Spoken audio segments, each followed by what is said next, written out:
সুপ্রিয় শিক্ষার্থীবৃন্দ, আমি আজকে তোমাদেরকে এইচএসসি ক্লাসের আইসিটি বইয়ের এসিনক্রোনাইজ ট্রান্সমিশন এটা পড়াবো। তো এর আগে একটু বলে রাখা দরকার যে আমাদের এর আগের একটি ক্লাসে বিট সিনক্রোনাইজেশন পড়িয়েছিলাম। তো বিট সিনক্রোনাইজেশনের উপরে ভিত্তি করে আমাদের এই তোমার ডেটা ট্রান্সমিশন হচ্ছে মূলত তিন প্রকার। তো এই তিন প্রকারের মধ্যে একটি হলো এসিনক্রোনাইজ ট্রান্সমিশন, একটি হলো সিনক্রোনাইজ ট্রান্সমিশন, আর একটি হলো আইসোক্রোনাস ট্রান্সমিশন। আমরা আজকের যে ট্রান্সমিশনটা পড়াবো সেটি হলো এসিনক্রোনাস ট্রান্সমিশন। দেখো সেটা এসিনক্রোনাস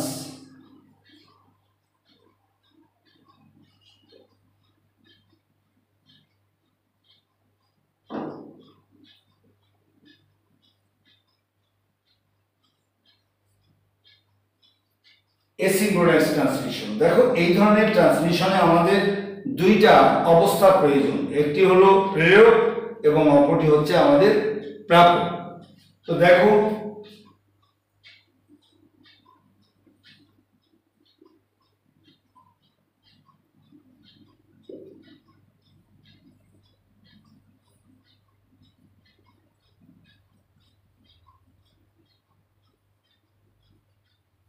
আমাদের কাজ হচ্ছে প্রেরক থেকে প্রাপকে আমরা ডেটা স্থানান্তর ঘটাবো। তো এই যে প্রেরক থেকে প্রাপকে ডেটা স্থানান্তর ঘটাতে গেলে আমরা যে এই এসিনক্রোনাইজ পদ্ধতি এখন ব্যবহার করতে যাচ্ছি, তাহলে আমাদের আগে এই এসিনক্রোনাইজ পদ্ধতির জ্ঞান সম্পর্কে জানা দরকার। তাহলে আমরা এটা আমাদের কাকে বলি দেখো। তো আমাদের যে ট্রান্সমিশন প্রক্রিয়ায় প্রেরক থেকে প্রতিবার একটি করে ক্যারেক্টার বলতে এখানে ক্যারেক্টার বলতে আমরা এখানে অক্ষরকে বুঝে থাকি। যেমন এ একটি ক্যারেক্টার, তাহলে যে ট্রান্সমিশন প্রক্রিয়ায় প্রেরক থেকে প্রতিবার একটি করে ক্যারেক্টার বা একটি করে ক্যারেক্টার না বলে আমরা ক্যারেক্টার বাই ক্যারেক্টার আমাদের ডেটা স্থানান্তর করার জন্য আমাদের ব্যবহৃত ট্রান্সমিশনকে আমরা বলে থাকি এসিনক্রোনাইজ ট্রান্সমিশন। আর একবার আমরা বলি যে ট্রান্সমিশন প্রক্রিয়ায় আমাদের প্রেরক থেকে ক্যারেক্টার বাই ক্যারেক্টার বা একটি ক্যারেক্টারের পর অপর একটি ক্যারেক্টার স্থানান্তর করার জন্য ব্যবহৃত ট্রান্সমিশনকে আমরা বলে থাকি এসিনক্রোনাইজ ট্রান্সমিশন।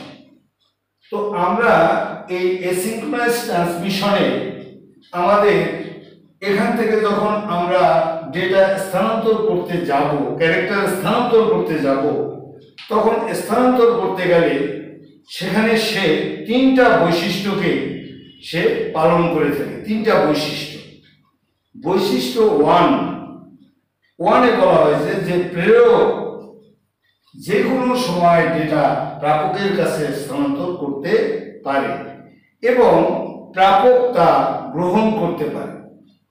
প্রেরক যে কোনো সময় ডেটা প্রেরণ করতে পারে এবং প্রাপক তা গ্রহণ করতে পারে যে কোনো সময়।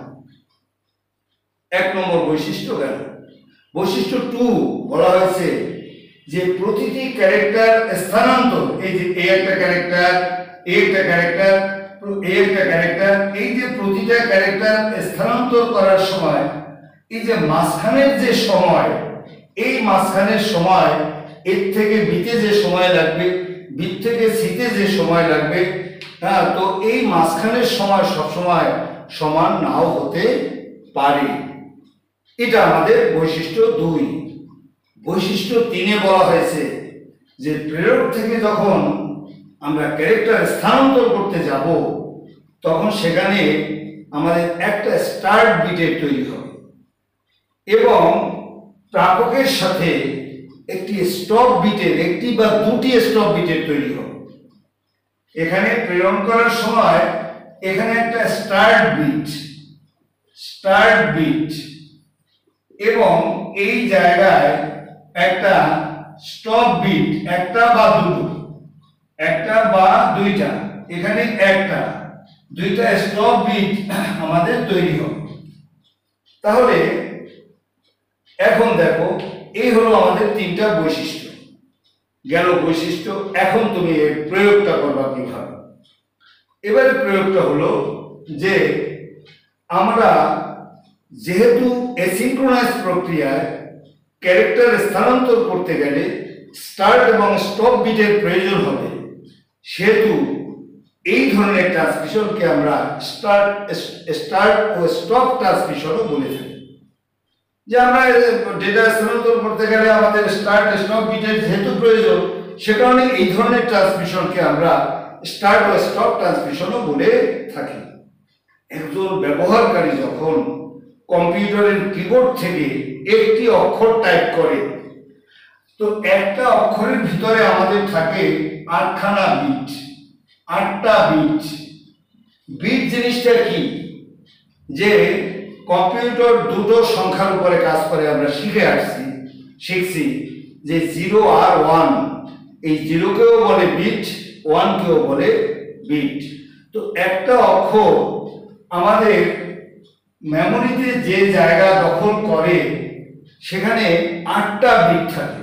তাহলে একটা অক্ষরের মধ্যে মেমোরিতে একটা অক্ষর মেমোরিতে যে জায়গা দখল করে তাকে 1 বাইট বলে, আর সেই 1 বাইটের মধ্যে থাকে আমাদের 8খানা বিট। তাহলে একজন ব্যবহারকারী যখন একটা এ অক্ষর এখান থেকে পাস করবে, তখন সেখানে তার থাকলো 8টা বিট। এই 8টা বিট যখন স্থানান্তর করতে যায়, তখন বলা হয়েছে এখানে একটা স্টার্ট বিট, এখানে একটা বা দুটো আমাদের স্টপ বিটের তৈরি হয়। তাহলে একটি ক্যারেক্টার যখন স্থানান্তর করতে যায়, তখন 8 বিট তো এখানে আছেই, 8 আর 1 9, আর 9 আর 1 এখানে 10টা। 8টা স্থানান্তর করতে গেলে তাকে 10 বিট স্থানান্তর করতে হয়, বা 8টা স্থানান্তর করতে গেলে 8 আর 1 9, 9 আর 2 11টা বিট আমাদের স্থানান্তর করতে হয়। অ্যাসিনক্রোনাস ট্রান্সমিশন এতে একটি করে ক্যারেক্টার স্থানান্তরিত হয় বলে এর গতি কম, ফলে ইন্টারনেটের জন্য এই অ্যাসিনক্রোনাস ট্রান্সমিশন উপযুক্ত নয়।